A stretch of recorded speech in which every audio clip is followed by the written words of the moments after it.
Hey, wrestling fans. Brian Crazy here, F and True Wrestling, back at you with this week's Monday Night Raw review for May 9th, 2011.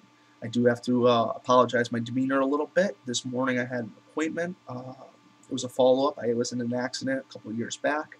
I tore my rotator cuff and herniated disc in my cervical spine. And I already had to have my rotator cuff repaired, but I found out that I have to have neck surgery. So kind of a little upset, guys. Don't mind me if I'm just, not as focused as I usually am today. But I do want to bring you a review. It's very important that I, produce content for you guys. All 697 of you, I have to say thank you. From the bottom of my heart, it means a lot that you guys check out the show and you comment. I know sometimes our conversations do get a little heated. Everybody's got their take, and that's why it makes it so great. If we all thought the same, it'd sure be one boring damn world. And yeah, so 697 subscribers. Me and JC want to thank all of you for that.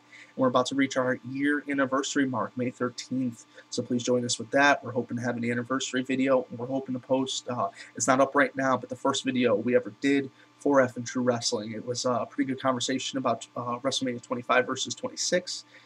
Taker, TNA Sacrifice, 2010. I mean, just what was on our chest that day. And yeah, I was checking it out. It's a little bit different than what we do now, but definitely entertaining. I think you guys will enjoy it. But Monday Night Raw. But before we can get to Raw, it's WWE block on USA. So we had Tough Enough go on at 8. And Tough Enough, I think, was a pretty good show. They pushed these kids to the limit. And we end up seeing Evilise and Eric go home. I think Evilise had a lot of heart. It's just that her injuries got to her, and Eric just couldn't get into shape. He could not do what he needed to do. I really thought a lot of this competitor. I thought of both competitors. I thought Evilise was very good looking, and I thought Eric, definitely had the look to, be successful in, the wrestling environment, the wrestling world. And kind of ashamed to see them two go home, but we're now down to 6. And competition's getting much tougher between Luke and Jeremiah. And Martin did not win this week's skills challenge. He did the last 3, so we will see what happens with that. But for Monday Night Raw, what you clicked on this video for, we start off with kind of a, we see all the, the powerhouses of Raw now in the ring. We see Del Rio, we see Miz, we see Truth, and we see Rey Mysterio. And they're all talking about they want a shot at John Cena's WWE Championship. And suffice it to say, not going to draw this out any longer than it needs to be. The Raw general manager got involved, saying that 3 of those 4 men are going to get a chance to find out who the #1 contender will be. R-Truth is not included with those, which I kind of think is, I don't know, Truth won that gauntlet. Yeah, he lost to Morrison. I could see where the general manager kind of is not liking maybe the new attitude, but I think R-Truth's new edge is what's going to really cement him as more of a main event personality.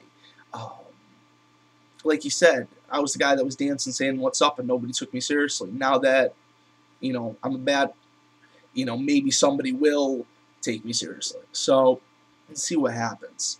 So we find out that these 3 guys are going to be in the main event to find out who the #1 contender is due to the Raw general manager. Then we see the Bella Twins go against Kelly Kelly and Eve Torres. We see Kelly Kelly pick up the win with it was kind of like a cradle roll. Then we see Kharma come out, and the Bellas are gone. We see Kelly Kelly kind of book out. Eve Torres goes to, try to do something to Kharma, just as, Alicia Fox did the week before. Like I said, guys, I apologize for my demeanor. I got a lot in my head today. It's not as good as it usually is, but I definitely want to do something for you guys. It helps take my mind off of things for a minute as well. But, yeah, we see Kharma come out, and she just destroys Eve Torres with a hard clothesline and then the implant buster. We see Mason Ryan and Kane go to a no contest. I think these guys did a phenomenal job, and I hope to see more. Then we see Santino and Dolph Ziggler.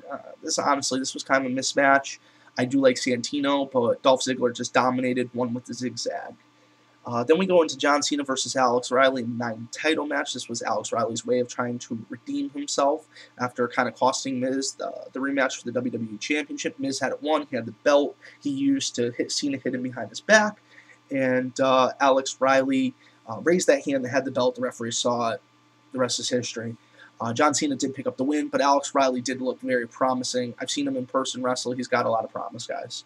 And then we see Jack Swagger go against Kofi Kingston for the United States title. It's good to see Jack Swagger back in a title picture. I do have to say, where's CM Punk this week? I didn't see much CM Punk, didn't see really much of the new Nexus, except for Mason Ryan. We see Kofi Kingston win and keep the belt. I would have really liked to see a little bit more of a match here. Then we go into the main event to find out who is going to face John Cena at the upcoming pay-per-view in 2 weeks over the Limit.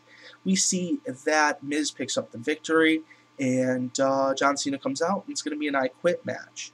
And the most legendary I Quit match, easily, is Royal Rumble 1999. That was No Chance in Hell was the tagline for the event. That's the one where Vince McMahon won the Royal Rumble, and then him and Stone Cold fought at the next pay-per-view, St. Valentine's Day Massacre, and Stone Cold went on to face The Rock at WrestleMania. But actually, Vince McMahon fought Stone Cold, who became the #1 contender after he relinquished it, but that's neither here nor there. And yeah, that was legendary, though. That was Rock Mankind I Quit match. That was phenomenal, and that's when they used the dubbed-over recording, I quit, of Mankind saying, I would never, I say I quit, you know. And, yeah, so I Quit match. I hope these two guys can bring it to the limit. Miz has kind of impressed me with his technical wrestling ability. He definitely has some. I would say he's much more of a technical wrestler than Cena is. I'm not that big of a Miz fan. I'm not that big of a Cena fan. I'm not that big of a Randy Orton fan. I enjoy all of them and enjoy all the work, but if I had to say a favorite out of the three of those, I wouldn't pick any of those three as my all-time top favorite superstar. They're solid workers who I enjoy to watch. But, guys, this is all I got for right now. Got some stuff to attend to, so I'll catch you guys later. Have a good one.